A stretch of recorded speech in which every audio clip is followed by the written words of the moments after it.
momento el gobierno cubano está planteando que existe una campaña de descrédito y criminalización de la Revolución Cubana y que hay intentos de establecer una matriz de opinión que distorsiona la visión de su realidad sociopolítica. En esto se dice que precisamente la mano norteamericana una vez más está detrás de esto. ¿Cuál es su criterio? Esto es un nuevo capítulo, un nuevo episodio, digamos, una larga historia, ¿no? Estados Unidos tolera solo lo que acepta, tolera aquellos regímenes solamente que puede aceptar y es profundamente intolerante, claro, con todo aquello que desde su punto de vista de lo que considera como democracia política, lo que considera como economía de mercado, todo lo que no coincida con eso, por supuesto, es bastante combatido. Hay una larga historia que no hace falta hacer en América Latina y en el mundo entero de intervenciones norteamericanas que han ido encaminadas a combatir un concepto alternativo de política, un concepto alternativo de construcción de una sociedad. Cuba no sigue las elecciones del 59 para acá, se ha manejado eso en términos recurrentes, en términos que han afectado a muchos campos. Al principio de la revolución ocurrió con los ajusticiamientos que se hicieron bajo la legislación revolucionaria a personas vinculadas al régimen de asesinos confesos y probados, y se presentaron rápidamente como fusilamientos, y hoy todavía la memoria construida por los medios presenta estos como los fusilamientos de la revolución y no como lo que fueron ajusticiamientos sometidos todos a legislación, todos a proceso penal y bajo un enorme consenso popular que reclamaba justicia producto de los asesinatos de más de 20.000 cubanos que ocurrieron bajo la dictadura de Batista. Eso sí ha ocurrido durante, ya digo, repito, durante mucho tiempo, se ha renovado cíclicamente, y en este caso vuelve a pasar que yo creo que ahora hay un cálculo político de que de algún modo se acerca al final de la generación histórica de la revolución, de que esto puede marcar cambios importantes en la política de futuro de la revolución, y eso están apostando a desacreditar cualquier tipo de, ya no logro, sino cualquier tipo de legitimidad reconocida internacionalmente hacia lo que ha conquistado la revolución cubana. Y uno observa que la matriz, la jerarquía de las noticias siempre habla mucho de por qué una campaña de descrédito. O sea, es profundamente selectiva, es profundamente sectaria, si se quiere, en términos de hacer noticias solamente 3, 4 núcleos de problemas, que son problemas sin duda, y sobre todo dar voz a sectores sociales cubanos que existen, que no son necesariamente inventados, que existen, que tienen realidad, como es el caso de algunos blogueros, como esta famosa Iván Sánchez, que lo que hacen yo creo que es sobredimensionar la importancia, convertir a una parte en el todo, hacer que una persona que expresa un discurso específico, que en mi opinión muy particular está muy dirigido a clases medias occidentales, que tiene muy poco apoyo social en Cuba, que tiene un discurso muy poco vinculado a la diversidad social que existe en Cuba, a los problemas de desigualdad que realmente existen en Cuba. Creo que habla por un sector blanco, profesional, básicamente clase media, que tiene mucho que ver con el público al cual se dirige, que es básicamente un público occidental. Y eso es lo que normalmente la prensa del establishment, que no solo la norteamericana, porque hablamos de la norteamericana, pero es que las noticias, de cada 4 noticias, de cada 5 noticias, 4 provienen de las mismas agencias, con lo cual el núcleo de que provienen las agencias siempre es muy cerrado. Eso parece ser que hay muchos medios, pero realmente hay muy poca fuente de noticias. Entonces es por eso que si uno analiza de las 10 noticias que aparecen por día, 20, 30, cualquiera que sean, hay una sobredeterminación de cuestiones que yo no digo que sean inciertas, ni digo que sean puro invento de la propaganda. Lo que sí creo que hay por los productos de la selectividad, hay una falta de representación de millones de temas que ocurren cotidianamente en Cuba y una sola representación de este tipo de discursos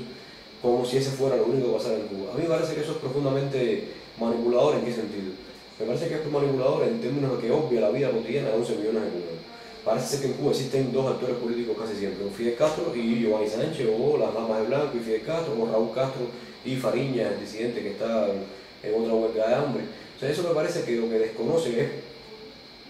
desde un discurso democrático, resulta profundamente antidemocrático, porque nunca considera lo que es el pueblo cubano, nunca considera lo que son los sectores sociales que en Cuba existen, que viven, que trabajan, que hablan, que opinan, que luchan. Y en ese sentido a mí me parece que es profundamente, incluso discriminatorio, con una visión muy colonial de lo que es la política, lo que es la realidad cubana, lo que es la sociedad cubana, en un pueblo completamente apagado, completamente silenciado, completamente, digamos que amordazado, ¿no?, por una política cincuentenaria de opresión, que es como lo presentan los medios. Yo en algún lugar, en el libro lo he comentado, que este pueblo hizo revoluciones cíclicamente cada 30 años, cada 40, no pasaron más de 40 años sin hacer una revolución. Eso desde 1813 hasta 1815 hasta nuestros días. O sea, es muy difícil que un pueblo que haya alcanzado los niveles de educación que tiene este pueblo, los niveles de cultura, de instrucción que se han alcanzado, un nivel de trama social, de protección, de inclusión social como que se ha alcanzado, sea al mismo tiempo un pueblo que se haya dejado amordazar así de la forma en que se plantean por los medios, un modo en que es incapaz de dar opinión, incapaz de defender un derecho, en que es incapaz de sencillamente hacer política de ningún tipo. Yo creo que hay, y con esto estoy saltando un poco, ¿no?, de tema, pero tiene que ver, yo creo que también hay cierta dualidad antagónica o dicotómica entre el discurso sobre Cuba, algo de lo que hablamos al principio, que es un discurso en el cual al discurso del enemigo se le pone un discurso profundamente acrítico, profundamente apologético de la realidad cubana, que también yo creo que le hace daño a los cubanos, que también es discriminatorio sobre los cubanos, porque también en Cuba hay muchísimos problemas de distinto tipo además, y que hay que comprender también en cómo afectan a la vida cotidiana, ¿no?, de los que vivimos en Cuba. Eso significa que son ciertos los índices, por ejemplo, de salud, de educación, de instrucción, de infraestructura, de carreteras, de electrificación que tiene el país, todo eso es cierto,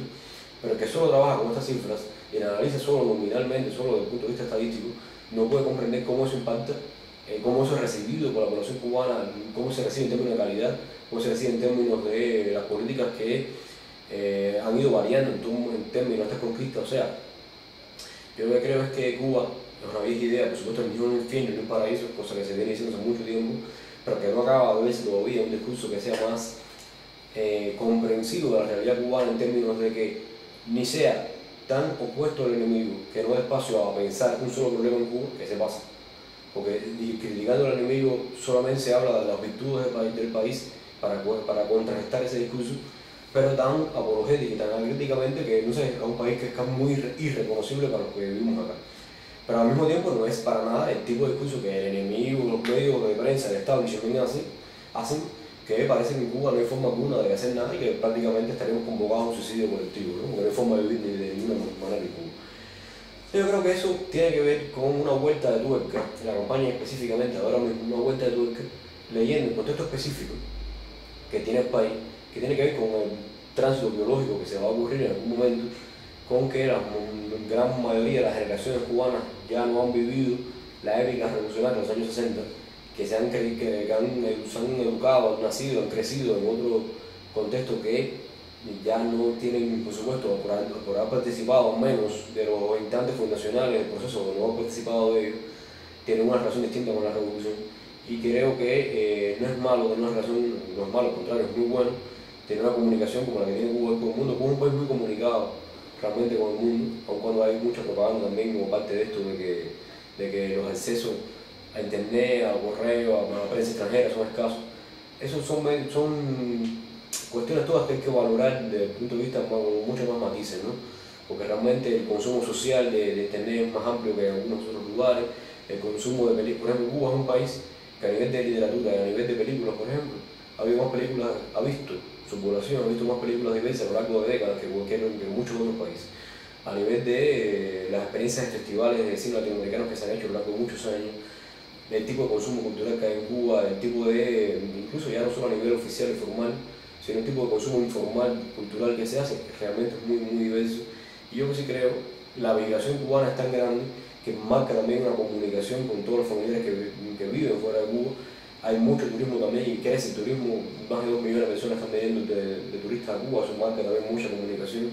O sea, yo creo que tampoco es un sistema cerrado, que tú estás engañado porque no es imposible comprender, ni conocer, ni estar informado de nada, de nada de lo que sucede en el mundo. Yo creo que hay que tomar las cosas un poco, cualquiera sea la opinión que cualquiera tenga con derecho a tenerla, cualquier sea su sentido. Yo lo que trato de defender es tener un poquito más de información, un poquito más también de matización, de respeto hacia personas que son personas que tienen derecho a ser consideradas, a ver cómo piensan, a saber cómo viven. Y desde ese punto de vista me parece que a veces somos muy invisibilizados por ambos extremos, ¿no? Por los que son demasiado amigos y por los que son demasiado enemigos. Ahora mismo hay varias noticias que nunca son consideradas. Cuba acaba de salir por producto de una evaluación de un organismo norteamericano, una de las 10 naciones del mundo con ambiente más limpio del planeta. Eso me parece una noticia importante realmente, que habla de políticas públicas, que habla de políticas también sociales, que habla de muchas cosas, y sin embargo ese tipo de noticias jamás son noticias para Cuba. O sea, yo creo que esta sí es una campaña que puede ser calificada de que no es solamente propia para Cuba, que también se acerca a las que suceden con Venezuela, a las que suceden con otros países como Bolivia también. Entonces, creo que sí hay razones para considerarlo en esta historia, además de cómo se comprende una alternativa política. O sea, si una alternativa política no es reconocida, y yo creo que una democracia, siendo considerada en términos fuertes, se debería hacer una discusión de alternativas políticas, ¿no? Y lo que se pide para Cuba no se le reconoce a Cuba como alternativa en sí misma. Si Cuba es una alternativa política respecto a otras, a menos tendría que ser discutida como alternativa y no negada al principio como se hace en el momento, ¿no?